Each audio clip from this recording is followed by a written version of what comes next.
வந்து குறிப்பாக 100 நாட்கள்ல 1 லட்சம் கோடி முதலீடுகள் தமிழ்நாட்டுக்கு கொண்டு வரப்படுமா?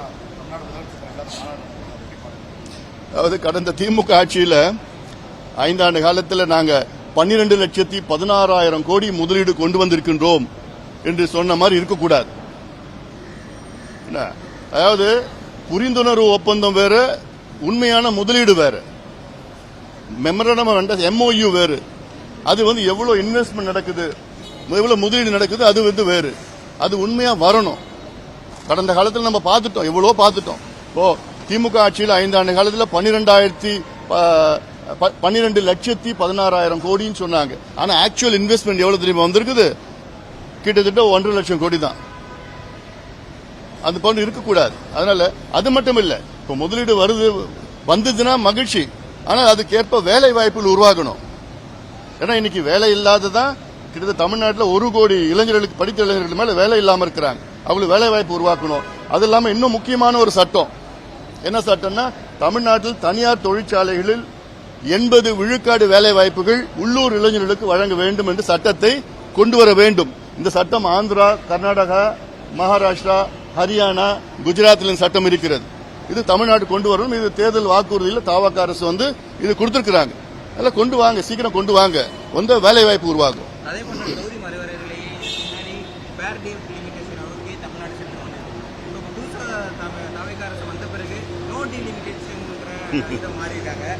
காங்கிரஸ் திமுக கூட்டணியில் இருந்தப்ப ஃபேர் டீலிமிட்டேஷன்ல இருந்தாங்க. தாவேகாக்கு வந்து நோ டீலிமிட்டேஷன் நோக்கி நாங்கள் வேற ஏதோ ஒரு பிரச்சனை. அதாவது காங்கிரஸ் வந்து பாத்தீங்கன்னா 3 மாதத்திற்கு முன்பு அங்க நாடாளுமன்றத்தில் வந்து பிளக்கார்டு வச்சிருந்தாங்க, ஃபேர் டீலிமிட்டேஷன். இப்போ காங்கிரஸ் வந்து 3 மாதத்திற்கு பிறகு வந்து நோ டீலிமிட்டேஷன். இந்த 3 மாதத்தில் காங்கிரஸுக்கு என்ன ஆச்சு? என்ன பிரச்சனை உங்களுக்கு? மத்திய அரசுல நாடாளுமன்றத்தில் அவங்க சொன்னாங்க, நாங்க ஃபேர் டீலிமிட்டேஷன் எல்லாத்துக்கும் அக்ராஸ் த போர்டு 50 விழுக்காடு எல்லாத்தையும் உயர்த்துவோம், 50% increase all across all the states pro rata பேசிஸ்ல சொல்றாங்க. இதுதான் ஃபேர் டீலிமிட்டேஷன். இல்ல யாருக்குமே எந்த பாதிப்பும் வரப்போறது கிடையாது. ஒரு சில வாதங்கள் என்னன்னா, தென் மாநிலங்களுக்கு வந்து மிக எண்ணிக்கை குறைவா வரும், வட மாநிலங்களுக்கு வந்து எண்ணிக்கை அதிகமாகும். அதனால நாளைக்கு அங்க யார் ஆட்சிக்கு வராங்களோ, வட இந்தியர்கள் ஆட்சிக்கு வந்தால் அதனால வந்து அங்க அரசியல் சாசன சட்ட திருத்தம் வந்து கான்ஸ்டிடியூஷன் அமெண்ட்மெண்ட் வாதங்கள், அந்த வாதம்லாம் வந்து அது அரசியல், அது தேர்தல். ஓ, உத்தரப்பிரதேசில் கடந்த நாடாளுமன்ற தேர்தலில் கிட்டத்தட்ட 50 விழுக்காடு தொகுதியில் எதிர்க்கட்சியில் வெற்றி பெற்றார்கள். இந்தியாவில் மிகப்பெரிய மாநிலம் உத்தரப்பிரதேசம். அதில் 80 எம்பிக்கள் இருக்கிறது. அந்த உத்தரப்பிரதேசில் 50% of the seats in Uttar Pradesh won by the opposition parties. அதனால இது ஏதோ இவங்க பிஜேபி தான் ஜெயிச்சிருவாங்க, எல்லாம் வந்துருவாங்க, அப்படிலாம் அந்த எண்ணத்துல தான் காங்கிரஸ் இப்போ அவங்க நிலையை மாத்தி இருக்கிறாங்க. இப்போ from fair delimitation to no delimitation. அது என்ன மாற்றம் அதுல 3 மாதத்துல? அமித்ஷா அவர்கள் நாடாளுமன்றத்துக்குள்ளேயே ஒரு அஷூரன்ஸ் கொடுத்திருக்கிறார். என்னன்னா, இது வந்து மக்கள் தொகை அடிப்படையில் இந்த மறுசீரமைப்பு இல்ல, இது வந்து பெர்சன்டேஜ் அடிப்படையில், விகிதாச்சாரம் அடிப்படையில் இந்த கொண்டு வர போறோம் அப்படி சொல்லியிருக்கிறார். ஆனா ஏற்றுக்கிறது என்ன பிரச்சனை எனக்கு புரியல. எனக்கு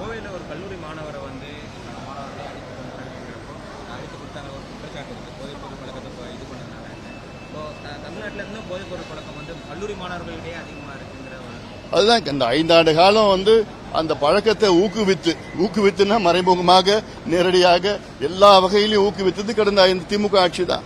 இன்னும் அதுல இருந்து நம்ம வந்து வெளியே வரல, மீட்டெடுக்கல.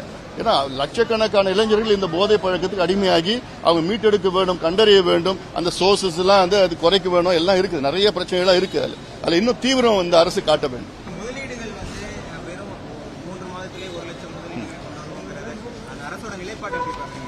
இல்ல அது ஆர்வமா நிச்சயமா முதலீடு வேணும், முதலீடு வேண்டாம் இல்ல, முதலீடு வேணும். அந்த அறிவிப்புகள் வந்து உண்மையான முதலீடா இருக்கணும். புரிந்துணர்வு ஒப்பந்தம் என்பது ஏதோ ஒரு மெமரண்டம் MOU, அது வந்து உண்மையான முதலீடா வரணும். வந்தால் நிச்சயமா மகிழ்ச்சி. அது என்ன சீக்கிரட் தெரியல எனக்கு. அதுல தொடர்ந்து தமிழக அரசோட தமிழக அரசோட நிகழ்ச்சிகள்ல எதுலையுமே பத்திரிகையாளர்கள் உள்ள அனுமதிக்கல, எந்த ஊடகங்களுக்கு உள்ள அனுமதி இல்லைங்கிற ஒரு போக்கு வந்து கடைபிடித்து வராங்க. ஜனநாயகபூர்வமான இல்ல அரசு என்பது இது ஒன்று பொதுவானது. தமிழ்நாடு அரசு என்பதால் அது பொதுவானது. முதலமைச்சர் என்பது தமிழ்நாட்டினுடைய பிரதிநிதி. சமீபத்தில் தமிழக முதலமைச்சர் வந்து கர்நாடகா போறாரா போலையா, பேச்சுவார்த்தை போறாரான்னு எங்களுக்கு யாருக்கும் தெரியல. அது என்ன மறைமுகம் அதுல என்ன மறைக்க வேண்டியது என்ன இருக்கு? வெளிப்படைத்தன்மை இருக்கணும். நிச்சயமா வேற எந்த நிகழ்ச்சியில் இருந்தாலும் சரி, நிச்சயமா அது வெளிப்படைத்தன்மையா இருந்து உண்மையான என்ன நடக்குது எல்லாம் எல்லாருக்கும் தெரியணும். அதான் ஜனநாயக முறை. அது காவேரி மேகதாது விவகாரத்துல அனைத்து கட்சி கூட்டத்தை கூட்டணும் அப்படின்னு சொல்லிட்டீங்க. ஆனா அதுக்கு அமைச்சர் அனைத்து கட்சி கூட்டத்தை கூட்ட வேண்டிய அவசியம் இல்லை. ஏன்னா நாங்க சட்டமன்றத்தில் தீர்மானம் போட்டுருக்கோம், உறுப்பினர்கள்லாம் இருக்காங்க. சட்டமன்ற தீர்மானம் போட்டோன்னே தண்ணி கொடுத்துடுவாங்க அவங்க அப்படின்ற மாதிரி சொல்றாரு. இன்னமும் தமிழக அரசு மேகதாது காவேரி விவகாரத்துல அனைத்து கட்சி கூட்டத்தை கூட்டாம இவ்வளவு நாள் காரணம் என்ன? இந்த காரணம் நீங்க அவங்களுக்கு தான் கேட்கணும். நானும் கடந்த 2 மாதத்துல 100 முறை சொல்லியிருக்கிறேன். இந்த அரசுக்கு நான் 100 முறை கோரிக்கை வச்சிருக்கிறேன். தயவு செய்து அரசு அனைத்து கட்சி கூட்டத்தை கூட்டுங்கள், கூட்டி ஒருமனதாக எல்லாமே நம்ம அணுகுவோம் இந்த பிரச்சனையை. இது தமிழ்நாட்டினுடைய பொது பிரச்சனை. இது அவசியமானது. இது ஏதோ இவங்க மட்டும் அந்த பிரச்சனையை தீர்க்கலான்னு நிச்சயமா கிடையாது. அவங்களுக்கு அனுபவம் கிடையாது தீர்ப்பதற்கு. அதனால அனுபவமிக்க எத்தனையோ கட்சிகள் தமிழ்நாட்டில் இருக்கு. அவங்க கிட்ட யோசனைகள் ஆலோசனைகள்லாம் கேட்டு அதுக்கப்புறம் ஒரே அணுகுமுறை போட்டு இப்போ 3 முறை இந்த 2 மாதத்துல 3 முறை மத்தியில் இருக்கிற அரசு நீர்வளத்துறை ஆணையம், காவிரி ஆணையம், அந்த ஒழுங்கு நடவடிக்கை ஒழுங்காற்று குழு எல்லாமே 3 மாதத்துல 3 முறை ஆணையிட்டு, சரி 2 மாதத்துல 3 முறை ஆணையிட்டு இருக்கிறாங்க கர்நாடகாவுக்கு தண்ணி திறந்து விடணும். நேத்து கூட ஒரு ஆணையிட்டு இருக்கிறாங்க 10,000 கண்ணாடி ஒரு வினாடிக்கு திறந்து விடணும்னு. கிட்டத்தட்ட ஒரு நாளைக்கு 1 TMC திறந்து விடணும், 15 நாள்ல 15 TMC திறந்து விடணும். அவங்க திறந்து விடலையே. அப்புறம் என்ன செய்யணும்? அப்புறம் உச்சநீதிமன்றம் நிச்சயமா வழக்கு போடணும். ஆனாலும் ஒரு சட்ட அழுத்தம் கொடுக்கணும், ஒரு அரசியல் அழுத்தம் கொடுக்கணும். பிரதமரை எல்லாமே சேர்ந்து கூட்டிட்டு போய் ஒரு முதலமைச்சர் போய் சந்திக்கிறாருன்னா இது நேஷனல் நியூஸ். இது நேஷனல் நியூஸ். இது ஏன்னா இந்தியாவில் ஒரு மாநிலம் மத்திய அரசை மதிக்கல, உச்சநீதிமன்ற தீர்ப்பை மதிக்கல, கடந்த கால ஒப்பந்தங்களை மதிக்கல ஒரு மாநிலம்னா இது எல்லா மாநிலத்துக்கும் தெரியணும். அது ஒரு இதுதான் ஒரு அரசியல் அழுத்தம். அது இந்த அழுத்தம் நான் கொடுக்க மாட்டேன், இல்ல நான் மட்டும் தான் அந்த பிரச்சனையை நான் பார்ப்பேன். அப்புறம் மறுசீரமைப்புக்கு ஒரு அனைத்து கட்சி கூட்டத்தை, அனைத்து கட்சி இல்ல அனைத்து MP கூட்டத்தை கூட்டுறீங்க.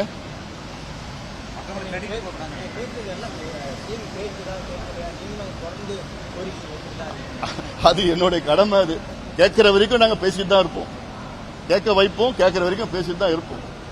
அதான் ஒரு அரசியல் கட்சியினுடைய வேலை.